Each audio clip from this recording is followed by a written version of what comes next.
بسم اللہ الرحمن الرحیم۔ ارشد لودھی کم دیاں گلاں نال حاضر خدمت ہے۔ تو دوستو، آج میں آپ کو ایک ایسی خوبصورت کہانی سنانے جا رہا ہوں جو ایک ایسے میاں بیوی کی کہانی ہے جو شادی کے بندھن میں بندھنے کے بعد پہلا دن، جسے ہم سہاگ رات کہتے ہیں، پوری رات بیٹھ کے اپنی زندگی کے آنے والے وقت کے خواب بنتے رہے اور آپس میں وعدہ کیا کہ ہم اپنی ساری زندگی دین اسلام کے مطابق گزاریں گے۔ ریزن یہ تھی کہ لڑکی بھی پڑھی لکھی تھی اور ایم اے اسلامیات کیا ہوا تھا، اور اسی طرح بچہ جو تھا وہ بھی دین اسلام کا طالب علم تھا اور کافی پڑھا لکھا تھا۔ تو لڑکی کی خواہش یہی تھی کہ ہم اپنی زندگی جو ہے وہ دین اسلام پہ گزاریں گے۔ دونوں بچے اس بات پہ ایگری ہو گئے تو اپنی زندگی کا آغاز کیا انہوں نے۔ زندگی کے شادی کے ابھی کچھ ہی دن گزرے تھے تو لڑکی نے اس کا اپنے میاں سے کہا کہ بھئی اسلام مجھے اجازت دیتا ہے کہ میں اکیلے گھر میں رہوں، اس لیے برائے مہربانی مجھے علیحدہ سے گھر خرید کے دیں، کیوں کہ یہ میرا حق ہے۔ میں اپنی ماں کے ساتھ، آپ کی ماں کے ساتھ زندگی نہیں گزار سکتی۔ اس لڑکے نے اس وعدہ کیا، ٹھیک ہے میں آپ کو علیحدہ گھر لے دیتا ہوں۔ پھر کچھ ہی دن گزرے تھے تو اس نے اگلا مطالبہ رکھا کہ جناب میں آپ کی ماں کی خدمت نہیں کر سکتی، کیونکہ اسلام مجھے اس چیز کی اجازت نہیں دیتا۔ اسلام میں یہ ہے کہ آپ خود اپنی ماں کی خدمت کریں۔ ریزن یہ تھی کہ ماں کافی ضعیف العمر تھی اور بڑھاپے میں تھی اور بیمار تھی۔ اب جو لڑکا تھا جس نے یہ سارے خواب بنے تھے، یہ وعدے کیے تھے اپنی بیگم کے ساتھ کہ ہم اپنی زندگی دین اسلام پہ گزاریں گے، وہ پریشان ہو جاتا ہے کہ اب میں اس کی خواہشیں پوری کرتا ہوں تو میری ماں کی خدمت کون کرے گا، میری ماں کے پاس کون رہے گا۔ تو یہی کشمکش میں وہ سوچتا ہوا ایک عالم دین کے پاس چلا جاتا ہے۔ تو عالم دین کو جا کے یہ ساری بات بتاتا ہے کہ جی یہ ماجرا ہے، میری بیگم مجھے علیحدہ گھر کے مطالبہ کر رہی ہے اور میری ماں کی خدمت بھی نہیں کرنا چاہتی، اور وہ کہتی ہے کہ جی آپ اپنی ماں کی خدمت کریں، جبکہ میری ماں بیمار ہے، اور اگر میں اسے علیحدہ گھر لے دیتا ہوں تو میری ماں کے پاس کون رہے گا اور اس کی خدمت کون کرے گا۔ عالم دین بہت سمجھدار، ذہین اور دنیا دار بندہ تھا۔ اس نے کہا کوئی مسئلہ نہیں ہے، آپ کل اپنی بیگم کو لے کے میرے پاس آئیں، میں آپ دونوں کو بٹھا کے بات بتاؤں گا، تو انشاءاللہ تعالی اللہ بہتر کرے گا، آپ کا مسئلہ حل ہو جائے گا۔ خیر ایسا ہی ہوا۔ وہ لڑکا اگلے دن اپنی بیگم کو لے کے اس عالم دین کے پاس آ جاتا ہے کہ جی ایک عالم دین کے پاس جانا ہے، اس نے ہمیں بلایا ہے، کوئی دین کی باتیں کرنا چاہتے ہیں۔ تو چونکہ اس کا بھی اسلام کے ساتھ لگاؤ تھا تو اس لیے وہ اس چیز پہ ایگری ہو گئی، تو اس عالم دین کے پاس آ گئے۔ اب جب اس عالم دین کے پاس وہ دونوں بچے پہنچ جاتے ہیں میاں بیوی، تو وہ عالم دین پوچھتا ہے جی کیا مسئلہ ہے آپ کا؟ تو وہ لڑکا کہتا ہے کہ جناب یہ میری بیگم ہے، اس نے اسلام میں ایم اے اسلامیات کیا ہوا ہے، اور الحمدللہ میں بھی ایم اے اسلامیات ہوں۔ ہم دونوں نے یہ وعدہ کیا تھا کہ ہم زندگی جو ہے وہ دین اسلام کے مطابق گزاریں گے۔ اب یہ میری بیگم کہتی ہے کہ مجھے علیحدہ سے گھر لے کے دیں،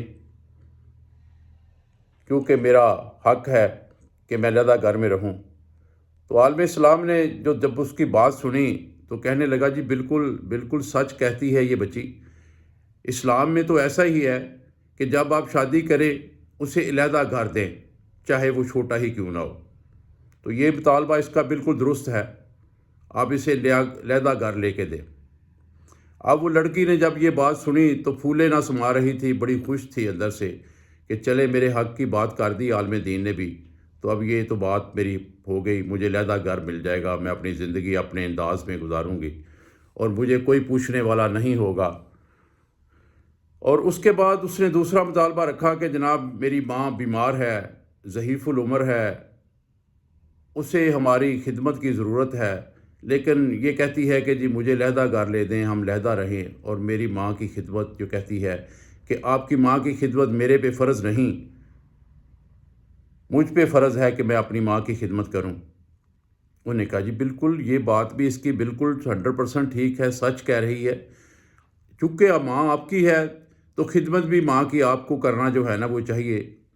تو اس پہ اسلام کی طرف سے اس پہ کوئی پابندی نہیں ہے کہ یہ آپ کی ماں کی خدمت کرے۔ ہاں اگر اپنی خوشی سے کرے تو اس پہ جو ہے اسے اجر اور ثواب ملے گا، لیکن پابندی نہیں ہے، اس پہ لازم نہیں ہے کہ یہ آپ کی ماں کی خدمت کرے۔ تو اس نے کہا جی پھر اس کا کوئی حل بتا دیں۔ اس نے کہا جی اس کا حل یہ ہے کہ اپنی ماں کی خدمت کے لیے کوئی لڑکی ڈھونڈے جو اس کی خدمت کرے، اسے تنخواہ پہ رکھیں۔ انہیں کہا جی ٹھیک ہے، تو وہ آپ کی ماں کی خدمت کرے گی، آپ اپنے کام کاج پہ جائیں، اپنے کاروبار پہ جائیں، اپنی ڈیوٹی ملازمت پہ جائیں، آپ کی غیر موجودگی میں وہ لڑکی آپ کی ماں کی خدمت کرے گی۔ شام کے ٹائم اپنی ماں کے پاس رہیں، اگر ماں کی یہ خواہش ہو کہ آپ اس کے پاس رہیں تو آپ اپنی ماں کے پاس ٹھہریں، رات وہیں گزاریں اور اپنی ماں کی دیکھ بھال کریں۔ اور اگر یہ آپ کو شک ہو کہ کہیں آپ کا جو ایمان ہے وہ ڈاماڈول نہ ہو جائے وہ لڑکی کو دیکھ کے، کیونکہ ایک ہی گھر میں ایک لڑکی اور ایک آپ ینگ رہیں گے تو ایمان پہ تھوڑا ڈاماڈول ہونے کی جو بات ہوتی ہے، تو آپ ایسا کریں، بہتر ہے کہ اس سے نکاح کر لیں۔ جب آپ اس سے نکاح کر لیں گے تو پھر یہ ہے کہ وہ ماں کی خدمت بھی کرے گی اور آپ کا سارے مسئلے بھی حل ہو جائیں گے۔ جب اس لڑکی نے یہ بات سنی عالم دین کی کہ یہ تو دوسرے چکر میں ڈال رہا ہے، دوسری لڑکی اس سے شادی کروا رہا ہے، اسے مشورہ دے رہا ہے، تو وہ فوری سے مداخلت کی اس نے۔ انہیں کہا چلیں جناب ہم چلتے ہیں اپنے گھر، ہمیں کیا ضرورت ہے کہ ہم علیحدہ رہیں، اپنی ماں کو علیحدہ رکھیں، ہم خود کٹھے رہیں گے، ماں کی خدمت بھی کریں گے۔ وہ آپ کی ماں کیا میری بھی تو ماں ہے، تو اس لیے ماں کی خدمت کرنا میرے پہ بھی تو فرض ہے، ٹھیک ہے؟ ہمیں کوئی ضرورت نہیں ہے جی مولانا صاحب کہ ہم آپ کی باتوں پہ غور کریں، ہم انشاءاللہ تعالیٰ اپنی ماں کی خدمت خود ہی کر لیں گے۔ تو وہ وہاں سے اٹھتے ہیں اور اپنے گھر چلے جاتے ہیں، اس طرح ان کا مسئلہ حل ہو جاتا ہے۔ تو بات کرنے کا مقصد جو میرا تھا وہ یہ ہے کہ وہ لڑکیاں جو نئے گھر میں آتی ہیں اپنی ساس سسر کی خدمت کرنے پہ وہ کہتی ہیں کہ جی ہمارا فرض نہیں ہے، آپ کا فرض ہے، تو پلیز ذرا یہ سوچ لیا کریں، یہ بات سن لیا کریں کہ اگر آپ اس کی خدمت نہیں کریں گے تو پھر بندے کو دوسرا بیاہ کرنا پڑے گا، دوسری شادی کرنی پڑے گی، کیونکہ اس کی خدمت کرنے کے لیے اسے کوئی خدمت گزار تو چاہیے۔ تو اگر آپ اپنے سسر اور ساس کی خدمت نہیں کریں گی تو غور کریں، آپ کے گھر میں جو آپ کی ماں یا آپ کا باپ بوڑھا بڑا ہوا ہے اس کی خدمت کون کرے گا؟ اگر آپ اپنی ماں باپ کی خدمت کروانا چاہتے ہیں تو اپنے ساس سسر کی خدمت کریں تاکہ آپ کے ماں باپ کی بھی خدمت ہو سکے۔ تو دوستو بات اگر پسند آئی ہو لائک کر دیں، شیئر کر دیں، جو دوست نے چینل پہ نئے ہیں سبسکرائب کریں، چینل پہ شامل ہو جائیں۔ بشرطِ زندگی کل پھر ایک نئی بات، نئی کہانی کے ساتھ آپ کی خدمت میں حاضر ہوں گا۔ کل تک اجازت چاہتا ہوں۔ اللہ حافظ۔